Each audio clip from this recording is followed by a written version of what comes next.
சகரியா 9ஆம் அதிகாரம் முதல் 5 வசனம். சகரியா 9ஆம் அதிகாரம். ஆதிராக் தேசத்திற்கு விரோதமானதும் தமஸ்குவின் மேல் வந்து தங்குவதுமான கர்த்தருடைய வார்த்தையாகிய பாரம். மனுஷரின் கண்களும் இஸ்ரவேலுடைய சகல கோத்திரங்களின் கண்களும் கர்த்தரை நோக்கிக் கொண்டிருக்கும். ஆமாத்தும் மிகவும் ஞானமுள்ள தீரும் சீதோனும் அதன் எல்லைக்குள்ளாயிருக்கும். தீரு தனக்கு அரணை கட்டி தூளை போல் வெள்ளியையும் வீதிகளில் சேற்றை போல் பசும் பொன்னையும் சேர்த்து வைத்தது. இதோ ஆண்டவர் அதை தள்ளிவிட்டு சமுத்திரத்தில் அதன் பலனை முறித்து போடுவார். அது அக்கினிக்கு இரையாகும். அஸ்கலோன் அதை கண்டு பயப்படும். காத்சாவும் அதை கண்டு மிகவும் துக்கிக்கும். எக்ரோனும் தன் நம்பிக்கை அற்றுப்போனபடியால் மிகவும் பிரலாபிக்கும். காத்சாவில் ராஜா அழிந்து போவான். அஸ்கலோன் குடியேற்றிருக்கும். 13 படிச்சிருங்க பாப்போம். நான் எனக்கென்று யூதாவை நானேற்றி எப்ராயிமிலே வில்லை நிரப்பி, சீயோனே உன் புத்திரரை கிரேக்கு தேசத்து புத்திரருக்கு விரோதமாக எழுப்பி உன்னை பராக்கிரமசாலியின் பட்டயத்திற்கு ஒப்பாக்குவேன். கிரேக்க தேசம் அப்படிங்கிறது யார் நிறுவனது? மகா அலெக்சாண்டர். மேதிய பெர்சிய அரசுக்கு பின்பாக வந்த ஒரு ஆட்சியை குறித்து தான் நம்ம பார்க்கணும். அப்போ இந்த அதிகாரத்தில் வாரம் அப்படின்னு ஆண்டவர் சொல்றது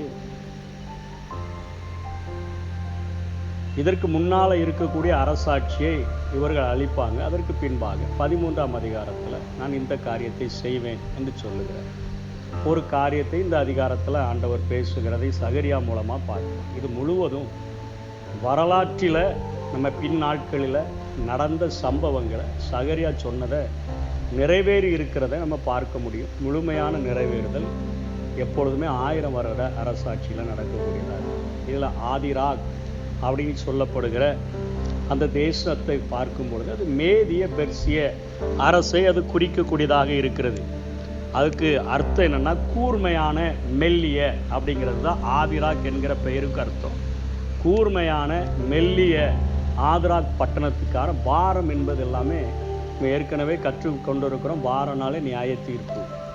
அப்போ மேதிய பெர்சிய அரசுகளுக்கு நியாய தீர்ப்பு ஆண்டவர் கொடுக்க போகிறார். அதனை தொடர்ந்து தமஸ்கு அப்படின்னு சொல்லப்படுது. தமஸ்கு எதற்கு தலைநகரம்? சீரியாவினுடைய தலைநகரம் தமஸ்கு. அசீரியாவின் தலைநகரம் நினிவே. நிறைய நெவாட்டி நம்ம படிச்சிருக்கிறோம். அதே போல இங்கே சீரியாவை குறித்து பேசுகிறார். அதை தொடர்ந்து அதற்கு அடுத்தால சொல்றாரு தீரு சீதோனை குறித்து 2ஆம் வசனத்தில் பேசுறாரு. ஆமாத்தும் மிகவும் ஞானமுள்ள தீருவும் சீதோனும் அப்படின்னு பேசுகிற காரியம். பெனிக்கியா அப்படின்னு படிச்சிருக்கிறோம். தீரு சீதோன் கடற்கரை பட்டணங்கள். அதில் தீரு தான் கடற்கரையினுடைய ராணியாக மிகப்பெரிய ஒரு செல்வாக்கு வாய்ந்த ஒரு வணிக தளத்தை வைத்திருந்ததுனால எல்லா எகிப்து யூதா மற்ற எல்லா நாடுகளுமே அந்த தீரு சீதோன் பட்டணங்களை நம்பி இருந்தன. தீரு சீதோனினுடைய தேசங்கள் இவைகளை குறித்து சொல்லப்படுகிறது. அதற்கு அடுத்தபடியா இந்த தீரு சீதோனானது 3ஆம் வசனத்தில் தூளை போல வெள்ளி வச்சிருக்குது. அதே போல சேற்றை போல பசும் பொண்ணு வச்சிருக்குது. சேரு இன்னைக்கு மழை பெஞ்சதுன்னு சொன்னா நம்ம பட்டணத்திலே பார்க்கிறோம். பட்டணம் தான் அருமையான பட்டணம். ஆனால் வீதிகள்லாம் எப்படி தான் இருக்குது? முழுவதும் சேரு தான். ஒரு நல்ல தரையை பார்க்கவே முடியறதில்ல. அதே போல சேற்றை போல கொஞ்சம் இடம் தான் எம்டியா இருக்குது. மீது எல்லாமே என்னதான் இருக்குது? பொண்ணா இருக்குது. வீடு நிறைய பொண்ணு வச்சிருக்கிறாயா அப்படிங்கிற அளவிற்கு தங்கமா நிறைஞ்சிருக்கு. ஆனால் நம்ம வீடுகளில் இருக்கிற துணை எங்கே தான் கொண்டு போய் வச்சிடறோம்? பேங்காரன்ட்ட கொண்டு வச்சிடறோம், சேஃப்டியா இருக்கு. அவர்கள் நாட்களில் தீருவை நாட்களில் வணிகம் மிகவும் பெருகி இருந்ததுனால அவர்களுடைய வெள்ளி மாதிரி கிடக்கு. வெளியே கிடக்கிற தூசி மாதிரி கிடக்குது. தங்கம் அங்கே தெருவில் கிடக்க சேரு மாதிரி இருக்குது. அவ்வளவு சேர்த்து வச்சிருக்கிறான். தீரு சீதோன் பட்டணங்கள். பெனிக்கியா அந்த பட்டணங்களில் நான் தீ கொளுத்துவேன் அப்படின்னு சொல்றேன். தீ கொளுத்திடுவேன். அதை பார்க்கும் பொழுது பெலிஸ்தியாவில் உள்ள பட்டணங்களை குறித்து தான் பேசுகிறார். என்ன பட்டணங்கள்லாம் படித்தோம் அப்படின்னா அஸ்கலோன் அதை கண்டு பயப்படும். காசா அதை கண்டு துக்கிக்கும். எக்ரோனுக்கு நம்பிக்கையற்று போகும். அதே மாதிரி மிகவும் பிரலாபிக்கும் அப்படின்னு சொன்னால் மிகவும் புலம்பும். மற்ற தேசங்கள் மிகவும் புலம்பும் பிரலாபிக்கும். காசாவின் ராஜா அழிந்து போவான். அக்லோன் பட்டணம் குடியேற்றி இருக்கும் அப்படின்னு படிக்கும். இது எப்போ யாரை குறிக்குது அப்படின்னு சொன்னால், மகா அலெக்சாண்டரினுடைய மத்திய தரைக்கடல் வழியாக அந்த கிழக்கு கடற்கரை பகுதிகள் வழியாக இந்த தேசங்களை எல்லாவற்றையும் பிடித்த காரியத்தை குறித்து இங்கே சகரியா எத்தனையோ ஆண்டுகளுக்கு முன்பாக தீர்க்க தரிசனம் உரைத்தது. கிமு 516 உரைக்கப்பட்ட தீர்க்க தரிசனமானது கிமு 332 கிட்டத்தட்ட 200 ஆண்டுகளுக்கு பிறகாக நடந்ததை அவ்வளவு துல்லியமாக சகரியா எழுதி வைத்திருக்கிறார். இந்த வசனங்கள், அதாவது 1 to 8 வரையிலும் நினைக்கிறேன், 8 வரையிலும் சகரியாவினுடைய அலெக்சாண்டரினுடைய வெற்றியை குறித்து இங்கே என்ன செய்யப்படுகிறது சொல்ல. கிரேக்க தேசம், அவர் தான் எல்லா வெற்றியையும் பெற்று தந்தவர். தீரு சீதோன் பட்டணங்களை குறித்து நம்ம ஏற்கனவே படிச்சிருக்கிறோம். நேபுகாத் நேச்சார் போய் தரையில் உள்ள பட்டணங்களை எல்லாம் பிடிச்சாரு. கடற்குள்ளே இருக்கிற பட்டணங்களை பிடிக்கிறதுக்கு அவரால் என்ன செய்யலை, முடியல. சொல்லி பார்த்தாரு.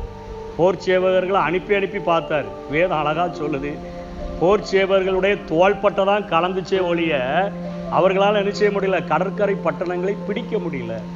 ஆண்டவரே வந்து பேசுறாரு, எப்பா தீரு சீதோனை உன்னால் பிடிக்க முடியாது, அதுக்கு வேற ஆளை வச்சிருக்கிறேன், உனக்கு எகிப்தை இதற்கு பதிலாக பிரதிபலனா என்ன செய்கிறேன், உன் ஆட்களுக்கு தோள்பட்டை கலண்டதுனால உனக்கு எகிப்தை தருகிறேன், நீ தீரு சீதோன்னு என்ன செய்ய போகிறதில்ல, பிடிக்க போகிற.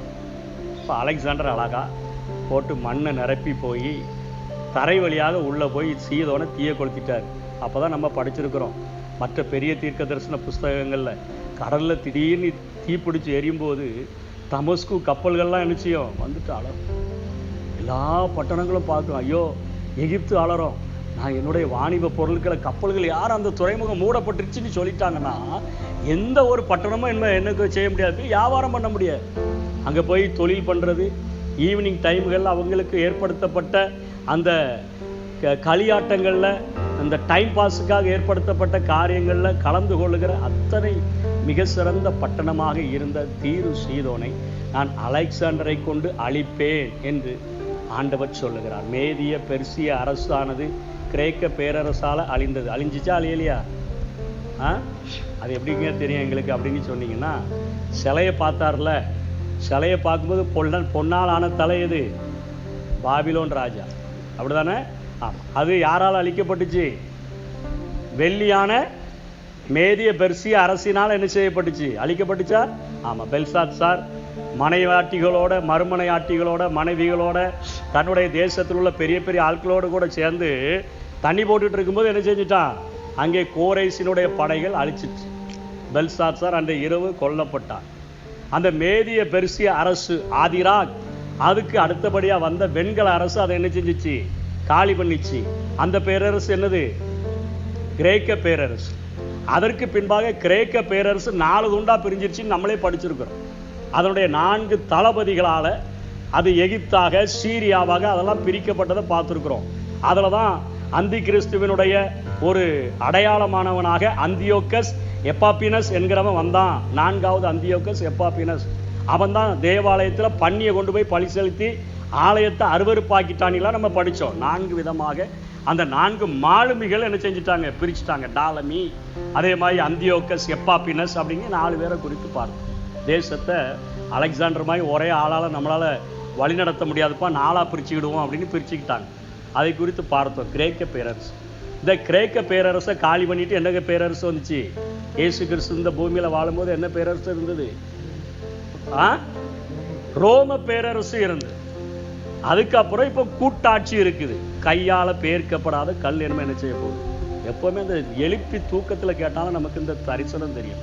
கிரேக்க பேரரசுக்கு அப்புறம் ரோம பேரரசு, அதுக்கப்புறம் இரும்பும் களிமண்ணுமான ஆட்சி, கூட்டாட்சி இன்னைக்கு எல்லா பக்கமும் நடக்குது. எதுக்கு பாக்கி என்ன, ஒன்று ஒரு கையால் பெயர்க்கப்படாத ஒரு சின்ன கல் தான் இன்னும் என்ன செய்ய வேண்டியிருக்கு, உருண்டு வர வேண்டியிருக்கு. அதுதான் பாக்கி. அது எல்லாத்தையும் அடித்து நொறுக்கிறது இருக்குது. அது இன்னைக்கு காத்துக்கிட்டு இருக்குது அப்படிங்கிற கான்செப்ட். இப்போ இங்கே அலெக்சாண்டரினுடைய வெற்றியின் மூலமாக மேதிய பெர்சிய அரசு பழிவாங்கப்படுகிறத சகரியா தன்னுடைய தரிசனத்தில் பார்த்து எழுதுகிறார். அதனைத் தொடர்ந்து தமஸ்குவும் அழிக்கப்படும், அதனைத் தொடர்ந்து பெலிஸ்தியாவும் அழிக்கப்படும். ஏன் அப்படின்னா இவைகள் எல்லா நாடுகளுமே இங்கே இஸ்ரவேலர்களுக்கும் யூதர்களுக்கும் அடிக்கடி என்ன செஞ்சுக்கிட்டு இருந்தானுங்க, தொந்தரவு கொடுத்துக்கிட்டே இருந்தானுங்க. ஆனா இதுக்கு எதெல்லாம் இதை சொல்லிட்டு சகரியா ஒரு முக்கியமான செய்தியை கொடுக்கிறார். என்ன கொடுக்கிறாருன்னா, உலகம் முழுவதும் அழிவுகள் வந்தாலும் உனக்கு இப்ப திரும்ப கட்டப்பட்டிருக்கிற எருசலேமே, திரும்ப கட்டப்பட்டிருக்கிற யூதாவே, உனக்கு அழிவு வராது.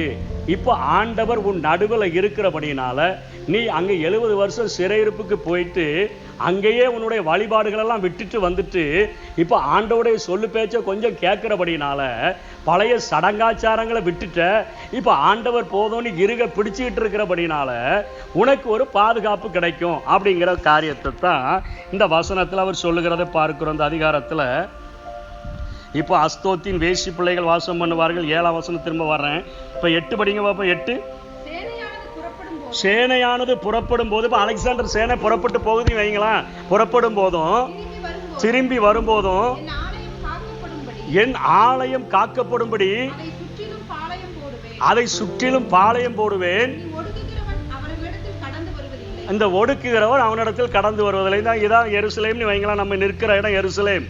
இப்போ ஒரு படை இந்த பேக்கரிக்கு முன்னாடியோடி அங்கே போகுது, சின்ன விடைமட்டிக்கு போகுதுன்னு வைங்க, அங்கே போய் யுத்தம் பண்ணி ஜெயிச்சிருது. திரும்ப இங்கே அது உரமாண்டம் பாளையத்தில் தான் இருக்குன்னு அங்கேயும் போகுது. அது புறப்பட்டு போகும்போதும் திரும்பி வரும்போதும் எங்கே வர்றதில்லை, இங்கே வர்றது. சொல்றது புரியுதா? அது எதுக்கு இதை எழுதி இருக்கிறாருன்னு சொன்னா, இவர் சகரியா சொன்ன தீர்க்க தரிசனத்தின்படி அங்கே அலெக்சாண்டருக்கு எருசலேம் யூதா கண்களில் படவே இல்லை.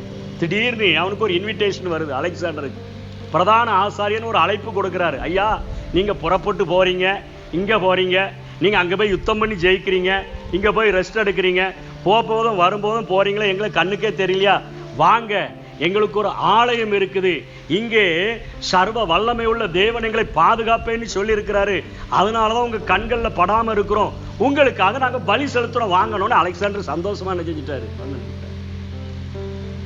ஆண்டவர் ஒரு மனுஷனை பாதுகாக்கிறாருன்னு சொன்னா எதிரிகள் அவங்களை என்ன செய்ய முடியாது, தொடவே முடியாது. அலெக்சாண்டர் அவ்வளோ மகா பெரிய வெற்றியை பெற்ற போதிலும் கூட யூதர்கள் அவர் என்ன செய்யலை, தொந்தரவு பண்ணவே இல்லை.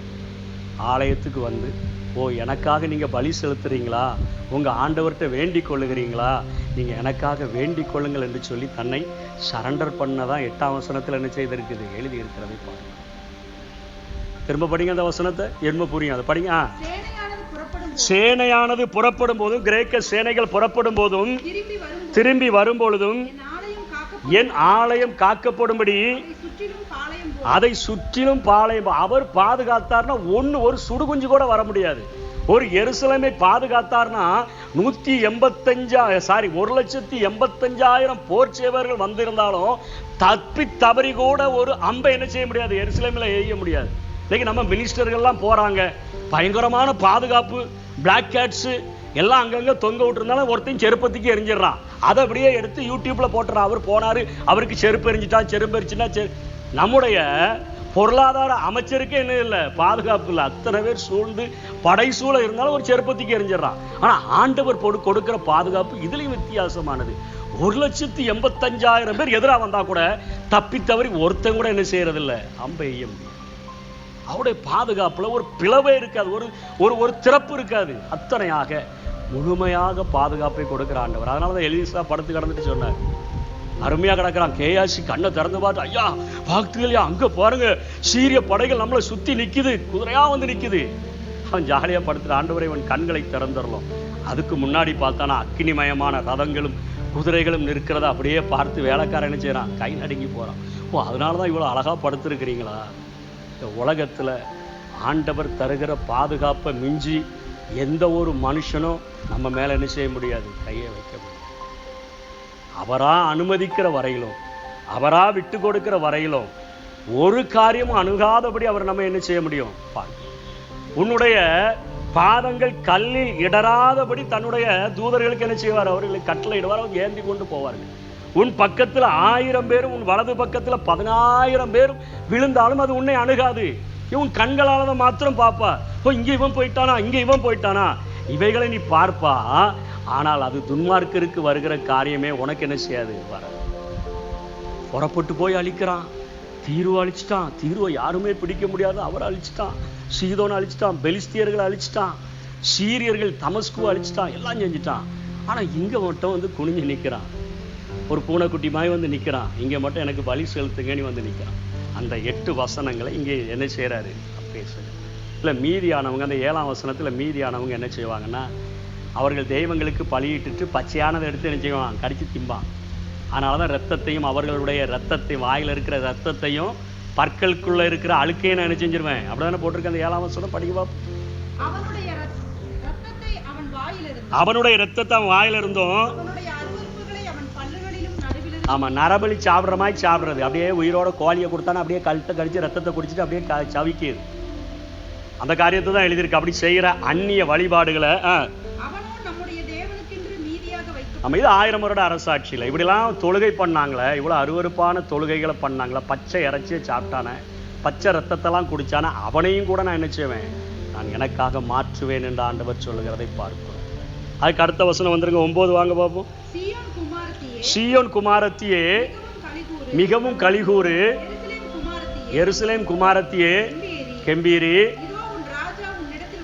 உன் ராஜா உன்னிடத்தில் வருகிறார், நீதி உள்ளவரும் ரட்சிக்கிறவரும் தாழ்மை உள்ளவரும் கழுத மேலும்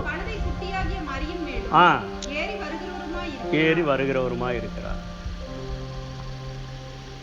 இப்போ வந்து பழைய ஏற்பாட்டின் நாட்கள்ல பழைய ஏற்பாட்டின் தீர்க்கதரிசிகளுக்கு சபையை குறித்த ஒரு வெளிப்பாடுமே என்ன செய்யாது, தெரியாது. தானியேல எழுதும்போது 69வது வாரம் 70வது வாரம் ரெண்டுக்கும் இடையில உள்ள கேப் என்னன்னு தெரியாதுன்னு எழுதிட்டார். அதான் இப்போ நடக்குது சபையின் காலங்கள். முழுமையாக அதை முத்திரை போட சொல்லிட்டாரு தானியேல. அதனால யாருக்குமே பழைய ஏற்பாட்டு பரிசுத்தவான்களுக்கு நம்மள தெரியாது. நம்ம நேத்து பெஞ்ச மழையில இன்னைக்கு முளைச்ச காளான் மாதிரி ஆண்டவுடைய திட்டத்துல இருக்கிறோமே ஒழிய பழைய ஏற்பாட்டு தீர்க்கதரிசிகளுக்கு நம்மளை பத்தி தெரியாது. இப்ப அவர்களுக்கு ஒரு பெரிய குழப்பம் என்னன்னா, முதல் வருகை 2ஆம் வருகையை அவங்களால என்ன செய்ய முடியறதில்ல, பிரிச்சு பார்க்க முடியறதில்ல. நேற்றையா தான் சொன்னேன். இப்ப முதல் வருகையில உன் ராஜா சாந்த குணம் உள்ளவரா எதுல வர்றாரு, கழுதையில வருவாரு. இஸ்ரவேல் பார்க்கிறான், உலகம் முழுவதையும் ஆள்றவர் கழுதையில எப்படியா வருவாரு, கழுதையின் மேலும் கழுதை குட்டியாகிய மரியின் மேலும் ஏறி வருவாரு. மகா அலெக்சாண்டர் கிரேக்க பேரரசு அவன் குதிரையில சல்லுனி போறான், சல்லுனி வாரான். என் ராஜா கழுதையின் மேலும் கழுதை குட்டியில மரியில மேலேயா வருவாரு.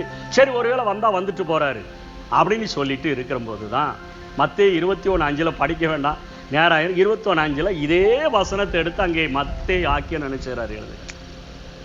இயேசு கிறிஸ்து முதல் வருகையில் எப்படி வர்றாரு, கழுதையின் மேலும் கழுதை குட்டியாகிய மரியின் மேலும் வருகிறார். இஸ்ரவேலர்களை பொறுத்த வரையிலும் இந்த பூலோக ஆசீர்வாதங்கள் தான் அவர்களுக்கு என்ன செய்யப்பட்டிருந்தது, வாக்களிக்கப்பட்டிருந்தது. நீ வலதுபுறமும் இடதுபுறமும் நடந்து திரித்தாரேங்கிறாரு. இன்னைக்கு நம்ம போய் வலதுபுறத்துல கொஞ்சம் நடந்துட்டாங்க, எனக்கு தான் இடதுபுறத்துல நடந்து கொஞ்சம் செருப்பு கலத்தி அடிச்சு போடுவாங்க, அப்படிதானே? அந்த நாட்கள்ல ஆபிரகாமுக்கு புவியியலான ஆசீர்வாதங்கள் கொடுக்கப்பட்டுச்சு. நீ எங்க மட்டும் தெரியுறியோ அங்கெல்லாம் நடந்து திரி தந்துடுறேன்ட்டாரு. கானான் தேசத்தை வாக்கு கொடுத்தாரு, தந்துட்டாரு. நமக்கு என்ன சொல்றாரு, பூமிக்குரியவைகளை அல்ல, எங்க பாரு, மேலானவைகளை பாரு, மேலான கானான், மேலான பரலோகம், மேலான எருசலேம், அதுதான் நமக்கு வாக்களிக்கப்பட்டிருக்கு. அவைகள் நமக்கு கொடுக்கும்படியாக அழைக்கப்பட்டிருக்கிறோம். இப்ப இஸ்ரவேலர் பார்க்கிறான், எனக்கு புவியியல் ஆசீர்வாதம் தானே, அப்ப இவர் ராஜாவா வரணும்ல, ரோமர்களை அழிச்சிட்டு இவர் அப்ப எனக்கு ஆட்சி தர போறாரு போல அப்படின்னு நினைச்சுட்டா, இயேசுவோடு கூட இருந்தவர் சீஷர்களே அவரிடத்துல கேட்கிறாங்க, இஸ்ரவேலருக்கு ராஜ்யத்தை திரும்ப இப்பவா கொடுத்தீர்னு கேட்கிறாங்க. நீர் ராஜா தானே, நீர் வரப்போகிற ராஜாதி ராஜா தானே, சகரியாவே உம்மை குறித்து எழுதியிருக்கிறார, நீர் கழுதையின் மேலும் கழுதை குட்டியாகிய மரியின் மேலும் அலெக்சாண்டர் மாய் குதிரையில வராம நீர் தாழ்மையாய் தானே வருவீர்னு சொல்லியிருக்க, அப்படித்தானே வந்தியரு. அதனாலதான் ஓசன்னா ஓசனான்னு எல்லாரும் உண்மை வாழ்த்துனாங்க. கர்த்தரின் நாமத்தினாலே வருகிறவர் ஸ்தோத்தரிக்கப்பட்டவர்களாம் சொன்னாங்களே. அவர்களுக்கு அந்த 2 வருகை என்ன செய்ய முடியல, பிரிச்சு பார்க்க முடியல. 2ஆம் வருகை அடுத்தால பேசுறாரு சகரி. அடுத்த வசனம் படிங்க பாப்போம். எப்ராயிமின் என்று, எப்ராயிம் என்பது இதுல டோட்டலா வடக்கு இஸ்ரவேல் முழுவதையும் சொல்றாரு. வடக்கு படிங்க. ரதங்களையும் எருசலேமின் என்று குதிரைகளையும் அற்று போக பண்ணுவேன், யுத்த வில்லும் இல்லாம போகும், யுத்தமே இல்லாம போயிடும். ஜாதிகளுக்கு சமாதானம் கூறுவார். அவருடைய ஆளுகை, அலெக்சாண்டர் வேணா குறிப்பிட்ட பகுதியை ஆண்டிருக்கலாம், ஆனா இவருடைய ஆளுகை ஒரு சமுத்திரம் தொடங்கி மறு சமுத்திரம் வரைக்கும், நதி தொடங்கி பூமி முழுவதையும் இவர் ஆட்சி செய்வார். இவன் ரெண்டையும் சேர்த்துட்டான். இயேசு கிறிஸ்து இன்னைக்கு வந்திருக்கிறார, பிறந்திருக்கிறார, ராஜாவா இருந்தால் அவர் என்ன செய்யணும்? பூமி முழுவதையும் அவர் ஆளுகை செய்யணும். மேசியாவினுடைய முதல் வருகையும் இரண்டாம் வருகையையும் அவர்களுக்கு முத்திரை போடப்பட்டிருந்தபடினால அவர்களால் காண முடியலை. எதுக்கு முத்திரை போட்டார்னா, நம்ம மேலே வச்ச அன்பின் நிமித்தமாக அந்த முத்திரை என்ன செய்திருக்கிறாரு? போட்டிருக்காரு. புறஜாதிகளில் நம்ம எல்லாரும் ரட்சிக்கப்பட்டு ஒரு நிறைவு உண்டாகிற வரையிலும் இஸ்ரவேலர்களுடைய இருதயம் என்ன செய்யப்பட்டிருக்கிறோம்? கடினப்பட்டிருக்கும். இவ்வளோ பெரிய யுத்தம் நடக்குதில்ல, கேள்விப்பட்டீங்கல்ல?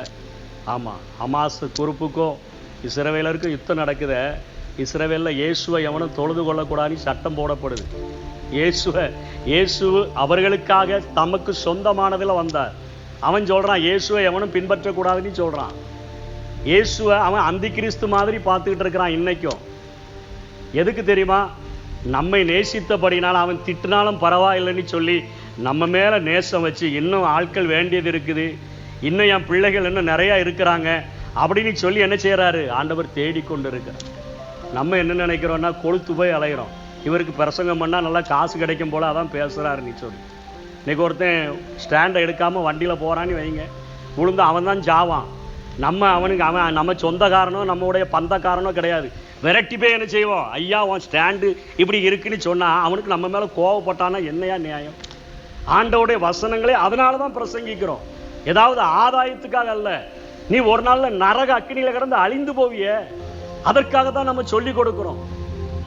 ஒரு அம்மா பின்னாடி உட்காந்து போற சேலை உள்ள போய் சிக்கிக்கிட்டு இருக்குன்னா வேகமா போய் சொல்றோம், நீ 2 பேரும் இப்ப மூஞ்சி குப்புற வந்து மூஞ்சி போக போகுது, அது எப்படி நீ சொல்லலாம்? நீ எப்படி அதை பார்க்கலாம்னு சொன்னா நீ தான் உனக்கு சாவ போற. இன்னைக்கு ஆண்டவருடைய பிள்ளைகளுக்கு ஆண்டவர் தன்னுடைய வசனங்களை எதுக்குதாயா கொடுத்திருக்கிற? நீ நரக அக்கினியில செத்து போக போற. உன்னுடைய சரீரத்துக்கு அழிவு கிடையாது. ஒண்ணு நித்திய ராஜ்யம், இல்ல நித்திய அழிவு. இதை சொன்ன வேடிக்கையா இருக்குது. மதத்தை பிரசங்கம் பண்றான்னு சொல்லி பேசுகிற அநேகரை நம்ம பார்க்கிறோம். இருதய கடினம் உள்ளவர்களை பார்க்கிறோம். இன்னைக்கு இஸ்ரவேலரும் அப்படிதான் இருக்கான். ஆனா ஒன்னே ஒன்று புரிஞ்சுக்கொள்ளுங்க, இருதயம் கடினம் இருந்துச்சுன்னா சொல்றேன், ஆண்டவுடைய அன்பு நம்ம குணப்படும்படி நம்ம என்ன செய்கிறது? நெருக்கி ஏவி கொண்டு இருக்குது. குணப்படும்படியாக நம்ம குணப்படணுங்கிறதுக்காக தேவ தயவு, தேவனுடைய அன்பு.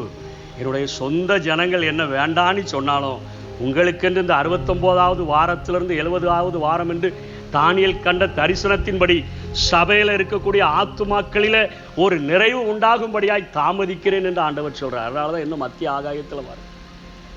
நமக்காக காத்து ரட்சிக்கப்படலைன்னா நமக்குள்ள ஒரு எண்ணம் உண்டாகணும். எனக்காக காத்து கொண்டிருக்கிறார், எனக்கு ஒரு வாய்ப்பு தந்திருக்கிறார், இன்னைக்கு ஒரு வாய்ப்பு தந்திருக்கிறார், அதனால நான் ரட்சிக்கப்படணும். ஒன்று நரக அக்கினி, இல்லைன்னா நித்திய ஜீவன். நித்திய அழிவு இல்லைன்னா நித்திய ஜீவன். இது நம்முடைய கண்களுக்கு முன்பாக வரும். அதனால தான் இப்போ 2வது வருகையில் ஒரு நதி தொடங்கி பூமியின் எல்லை பரியந்தமும் ஆளுவேன்னு சொன்னார். இப்போ வந்துட்டு சும்மா அப்படியே அற்புத அடையாளம் தானே செய்கிற. செத்தவனை உயிரோடு எழுப்புறாரு, குஷ்டரோகியை சோமாக்குறாரு. அங்கே வந்து ஆலயத்தில் வந்து சூம்பின கையை நீட்டிற சொல்லிடுறாரு. அங்கே போய் அந்த அம்மாவை மன்னிச்சிட்டேன்னு சொல்கிறாரு. இதை தானே செய்கிறாரு. பட்டயத்தை எடுத்து 4 வீசி ஏறதுக்கு ஒரு தலையை உருண்டு போக பண்ணாமல் விட்டுட்டாரு. பிலாத்துவுக்கு தலையை உருண்டு போக பண்ணாமல் விட்டுட்டாரு. அகிரிப்பா ராஜாவை அழிக்காமல் விட்டுட்டாரு. இவர் எப்படி ராஜாவாக இருக்க முடியும்? அதான் அவனுடைய கேள்வி. இன்னைக்கு வரைக்கும் அதே கேள்வியில தான் இருக்கிறான். அவன் கேள்வி கேட்கறதுக்கு காரணம் நம்ம மேல ஆண்டவர் வச்ச அன்பு. அடுத்த வசனம் படிங்க. 13 விட்டுட்டு 14 வாங்க, நேரம் ஆயிடுச்சு. அவர்கள் பட்சத்தில் கர்த்தர் காணப்படுவார், அவருடைய அம்பு மின்னலை போல புறப்படும். கர்த்தராகிய ஆண்டவர் எக்காலம் ஊதி தென் திசை சுழல் காற்றோட நடக்கும். இது 2ஆம் வருகையை குறிக்குது. 15 படிங்க. சேனைகளின் கர்த்தர் அவர்களை காப்பாற்றுவார், அவர்கள் பட்சித்து கவன் கற்களால் கீழ்ப்படுத்திக் கொள்ளப்படுவார்கள், அவர்கள் குடிக்க கலக்கினால் ஆரவரிப்பார்கள். சரி, 11, 12 மட்டும் படிங்க. ஜெபமணி முடிச்சு 11, 12 படிங்க. உனக்கு நான் செய்வது என்னவென்றால் அவர்களுக்கும் இன்னைக்கு நமக்கும் சேர்த்து சொல்லப்படுது. தண்ணீர் இல்லாத குழியில சாத்தான் நம்மளை அடைச்சு வச்சிருக்கிறான். தண்ணீர் இல்லாத குழியில அடைபட்டு கிடக்கிறவர்களே, உன்னுடையவர்களை உடன்படிக்கையின் ரத்தத்தினால நான் என்ன செய்யறேன்? விடுதலை பண்ணுவேன். நம்மளை உடன்படிக்கையின் ரத்தத்தினால. இந்த உலகம் நமக்கு தண்ணீர் இல்லாத குழியில தான் நம்மை அடைச்சு வச்சிருக்கு. சத்ருவின் கைகளில் இருக்கக்கூடிய எல்லாருடைய வாழ்க்கையும் ஒரு தண்ணீர் இல்லாத குழியில அடைபட்டு கிடக்கிறோம்னா, தாகம் வந்துச்சுன்னா என்ன செய்வோம் சொல்லுங்க? தண்ணி குடிப்போம்னா தண்ணி இருந்தால் தானே குடிப்போம். கொஞ்ச நேரத்தில் வாயை பொழந்துருவோம். தாகத்தில் வாயை பொழந்துரும். அப்படிப்பட்ட ஜனங்களுக்கு என்னுடைய இரத்தத்தினால நான் ஒரு உடன்படிக்கை என்ன செய்றேன், ஏற்படுத்தி முதல் வருகை சொல்றேன். என் இரத்தத்தினால் ஒரு உடன்படிக்கை, புதிய உடன்படிக்கை. அவர்களுக்கு இருதயத்துல வசனத்தை எழுதி நான் என்னுடைய இரத்தத்தினால் அவர்களுக்கு ஒரு புதிய உடன்படிக்கையை ஏற்படுத்துகிறேன் என்று சொல்லுங்க. அன்னைக்கும் இன்னைக்கும் ஒரு அழைப்பு கொடுக்கிறார். அன்னைக்கு இருக்கிற ஜனங்களுக்கு 50,000 பேர் தான் வந்திருக்கிறான். இப்ப சகரியா திரும்ப ஒரு அழைப்பு கொடுக்கிறாரு. அங்க சிறையிருப்பு வாழ்க்கை நல்லா இருக்குது, எருசலேமுக்கு இப்ப வரணுமோ? முதல்ல கொஞ்ச நாள் உபவாசம் இருந்தான். எத்தனை வகை உபவாசம் இருந்தான்? 10வது மாதம் 4, 5, 7 4 உபவாசம் இருந்தான். இப்ப மறந்துட்டான். போன இடம் சொர்க்கமாயிருச்சு. ஒரு 5 வருஷம் ஃபாரின்ல போய் சம்பாதிக்கலான்னு போனேன், இப்ப என்ன இந்தியா வேண்டாம், ஃபாரின்லேயே இருந்துக்கிறையா போதும்னு இருந்துட்டான்னா அவனுக்கு தான் ஒரு அழைப்பு கொடுக்கப்படுது. நம்பிக்கையுடைய சிறைகளே அரணுக்கு திரும்புங்க. நம்பிக்கை இருந்தா இங்க வாணி கூப்பிடுறாரு. அரண் இங்கதான். அலெக்சாண்டர் போக்கும் வரத்துமா இருந்தாலும் உங்களை தொடமாட்டான். நான் பாதுகாப்பை தரப்போகிறேன். இங்க வா, அரணுக்கு திரும்புங்க. ரெட்டிப்பான நன்மையை தருவேன், இன்றைக்கே தருவேன். நீ வேணா இவ்வளவு காலம் தாழ்த்தலாம், நீ என்கிட்ட வந்தானா உடனே உனக்கு நான் ஆசீர்வாதத்தை தாமதமின்றி தருகிறேன், ரட்சிப்பை தாமதமின்றி தருகிறேன் என்று சொல்லுகிற ஒரு அன்பான ஆண்டவருடைய இன்விடேஷனை சகரியா அந்த வசனத்தில் என்ன செய்யறாரு, சொல்லி கொடுக்கிறதை பார்க்கிறோம். கடைசி 2 வசனம் படி. அந்நாளில் அவர்களுடைய தேவனாகிய கர்த்தர் நம்முடைய ஜனமான மந்தையாகிய அவர்களை ரட்சிப்பார். அவர்கள் அவருடைய தேசத்தில் ஏற்றப்பட்ட கொடிகளின் கிரீடத்தில் பதிந்திருப்பார்கள். ஏற்றப்பட்ட கொடிகளின் கிரீடம். கிரீடத்தில் என்னத்தை பதிப்பாங்க அப்படின்னா, அதில்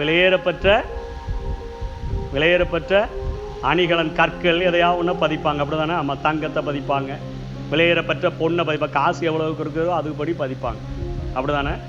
அதே மாதிரி உங்களுடைய ரட்சிப்பு விலையேறப்பெற்றதாக ஏற்றப்பட்ட கொடிகளின் கிரீடத்தில் என்ன செய்யும், இருக்கும். இஸ்ரவேலே, உன்னுடைய ரட்சிப்பை இந்த உலகம் முழுவதும் காணும்படியாக உன் மத்தியில் தங்கியிருந்ததை நான் செய்வேன் என்று 1000 வருட அரசாட்சியை குறித்து பேசுகிறார். கடைசி வசனம். அவருடைய அன்பு எத்தனை பெரியது, அவருடைய அழகு எத்தனை பெரியது. 1000 10,000ங்களில் சிறந்தவர் அல்லவா? அதே அழகோடு கூட வந்து இந்த பூமியில என்ன செய்வார், ஆட்சி செய்வார். நமக்கு தான் இப்போ அந்த கேடு அடைந்தார்னு எழுதியிருக்கு. 1000 10,000 பேர்களில் சிறந்தவர், அவருக்கு விரும்பப்பட தக்க ரூபம் இல்லைன்னு சொல்லி ஏசாயா எழுதுகிற அளவிற்கு நம்ம மேல நேசம் வச்ச ஒரு ஆண்டவர் அன்றைக்கு ராஜாதி ராஜாவாக மிகுந்த அழகுள்ளவராக இந்த பூமியில என்ன செய்வார், ஆட்சி செய்வார். படிங்க 2 வரி. தானியம் வாலிபரையும் அவர்களுக்கு செழிப்பான ஆசீர்வாதத்தை நான் என்ன செய்வேன், சமாதானத்தையும் ஆசீர்வாதத்தையும் கட்டேன். என்னதான் கவலையில நல்லா தங்க புஷ்பம் சாப்பிட்டாலும் உடம்பு எப்படி தான் இருக்கும், வக்கட்டமாய் தான் இருக்கும். நாய்க்குடல்பாங்க.